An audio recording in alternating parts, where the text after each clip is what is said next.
alcançar. Amém?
Amém.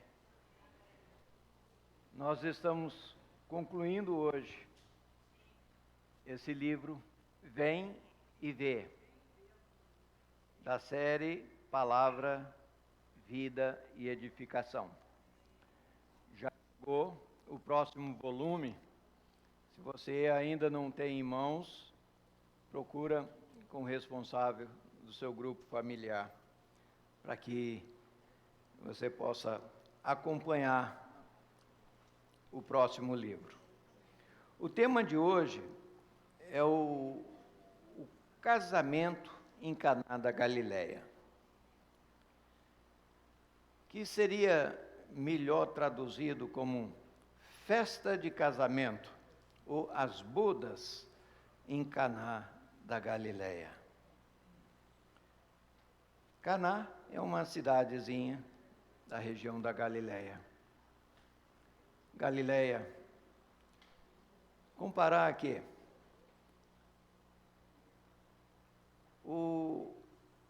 não era a melhor região da Terra Prometida. Ali era uma região ao norte de Judá, onde a população era misturada. Lá não tinha só judeus, tinham outros povos. Então, quando Natanael fala aquela expressão, pode sair alguma coisa boa de Nazaré, é porque é uma região que não era o centro cultural, nem financeiro do país, era um subúrbio, era uma região já meia Israel, meia gentílica. Então, é ali que o Senhor começa a fazer o seu primeiro milagre público. Senhor Jesus, o Senhor não escolheu nenhum grande centro, certamente seria Jerusalém. O Senhor tem um humilde começo. Mas onde? Numa festa de casamento. Isso tem um significado muito grande para nós. Por quê? O Senhor valoriza o casamento. Vamos começar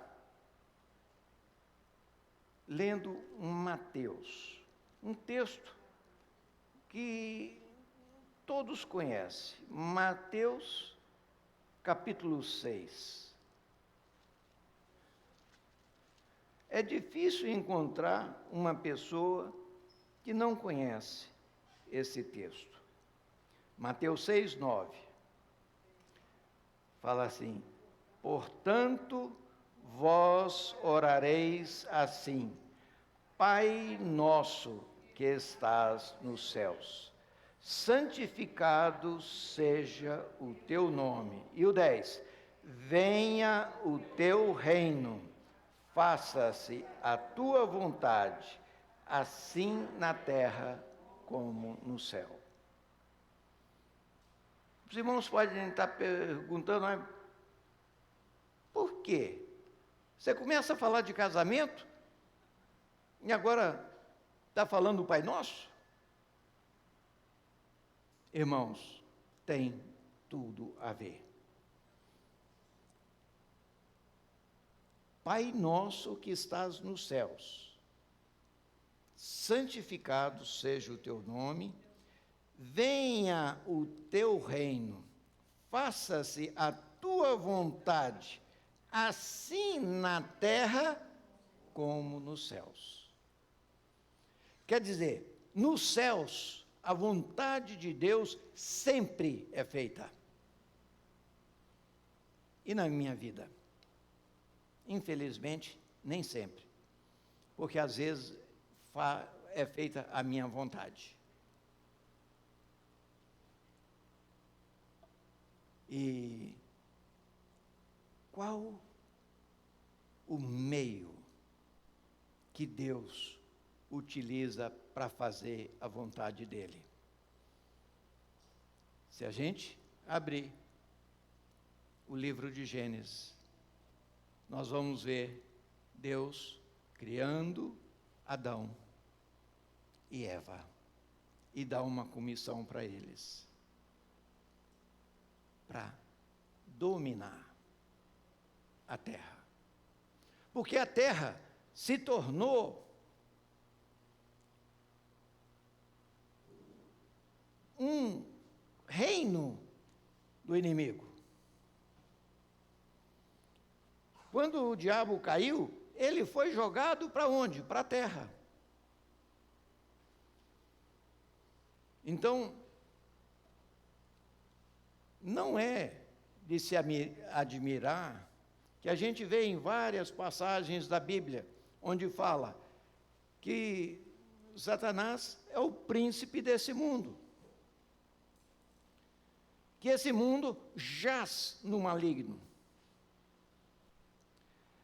E sejamos sinceros, o mundo nos atrai. Eu gosto de usar esse exemplo. Às vezes a gente está cansado, chega em casa um bagaço. Talvez se a mulher chama você para orar, fala, hoje eu estou um bagaço. Mas se liga a televisão e está numa disputa final da Copa do Brasil. Não vou falar nem o Galo e o Cruzeiro, nem do Flamengo. Eu quero ver quem vai ganhar. O cansaço vai embora. Por quê? Nós somos atraídos pelas coisas desse mundo. Geralmente, o inimigo nos ataca basicamente com 3 coisas: sexo, dinheiro e posição.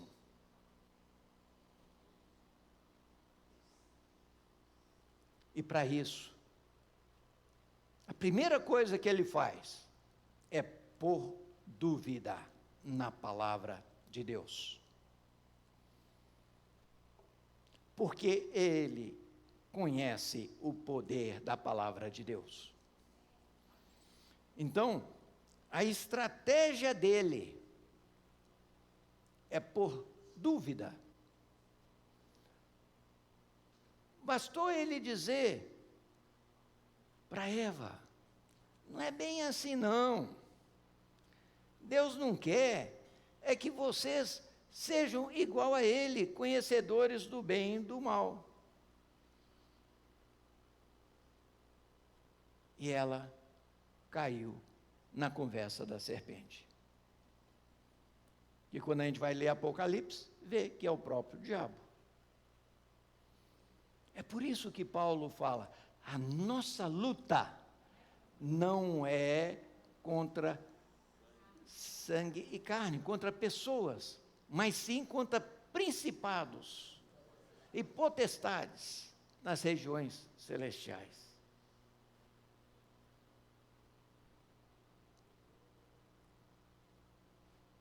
Tem anjo aqui? A palavra fala que os anjos do Senhor acampam ao redor daqueles que o temem. Tem. Se a palavra fala, tem. Você está vendo algum? Eu não estou vendo. Mas nós temos que tomar posse da palavra. O problema é que para cada 2 anjos fiéis a Deus, tem um anjo caído. E a palavra fala que os anjos caídos se fazem passar por anjos de luz. Por isso, não dê atenção a anjos, porque você pode ser enganado. Então, dá atenção a quê? A palavra de Deus. Ela é que vai alicerçar a nossa fé. Nós, ao cantarmos, nós engrandecemos a Deus. Mas, ao imergirmos na palavra que tem sido ministrada a nós, igual nós fizemos com o item 1 da imersão de hoje, o item 2, nós estamos mergulhando nessa palavra. É através de ouvir, de ruminar, de repetir, nós vamos absorvendo. O Senhor, quando falou a Moisés, através de Moisés, em Deuteronômio 6, ele fala, essas palavras que hoje eu te ordeno, é para você escrever lá nos umbrais da tua porta. Para você, quando passar por ela, você está lembrando. É assim, irmãos, nós precisamos sermos relembrados, porque nós somos esquecidos para as coisas de Deus. É por isso que o Senhor fala que Ele é o pão da vida. Porque você não pode ficar sem comer. É todo dia. A gente não enjoa do arroz, do feijão. O Senhor, Ele precisa ser o nosso alimento. Senhor Jesus, e como eu falei, Deus escolheu um casal para estabelecer o seu reino.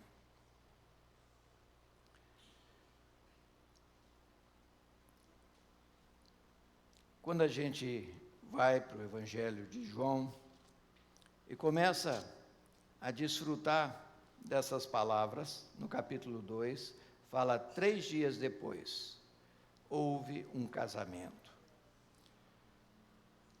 Na palavra Novo Testamento, 3 dias depois, está relacionado com a ressurreição do Senhor. Ele morreu e no 3º dia, Ele ressuscitou. E aqui, nessa situação, em que ele transforma a água em vinho.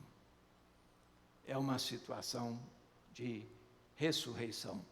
Ele veio para transformar a situação morta em uma situação viva. Se você pegar uma amostra de água e vinho, é diferente. O vinho, ele procede de um processo vivo de fermentação.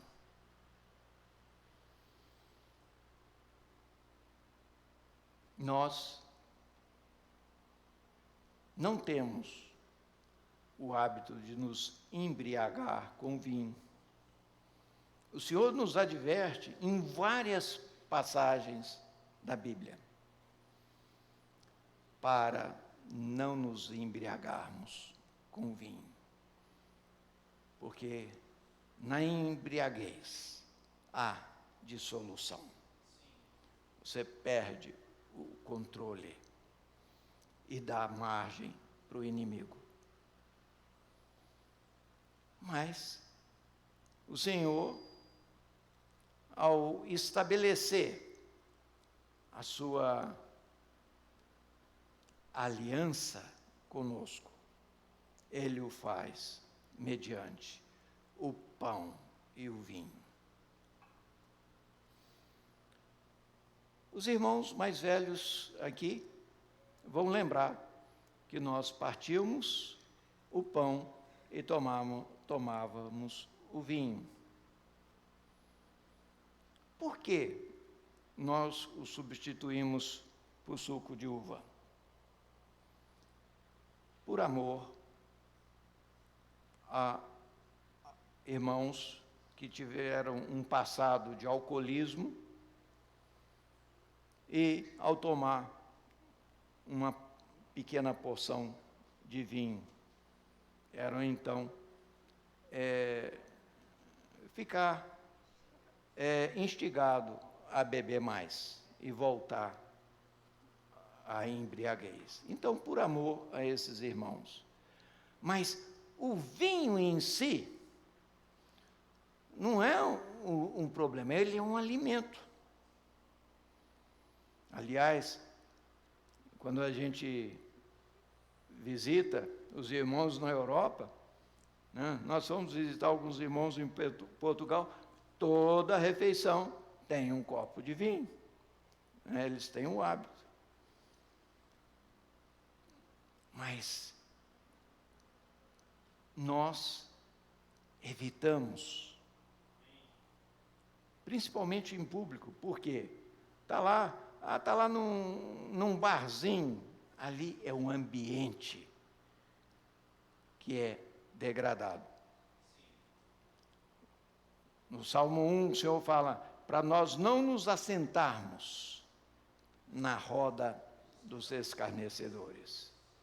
E muitas vezes, nas rodas de bares, não é um ambiente. Você está lá, ninguém está sabendo que você tomou um copinho. Vai achar que... Então, nós temos que cuidar do nosso testemunho. Mas nós temos que explicar isso porque aqui o texto é muito claro. O Senhor transformou a água em vinho. E o que o mestre Sala falou?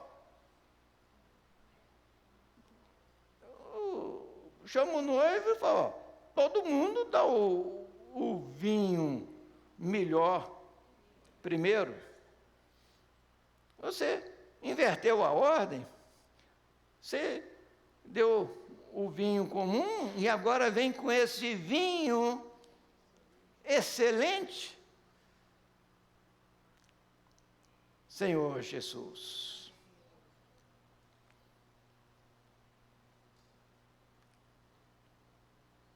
o propósito original de Deus para o casamento é que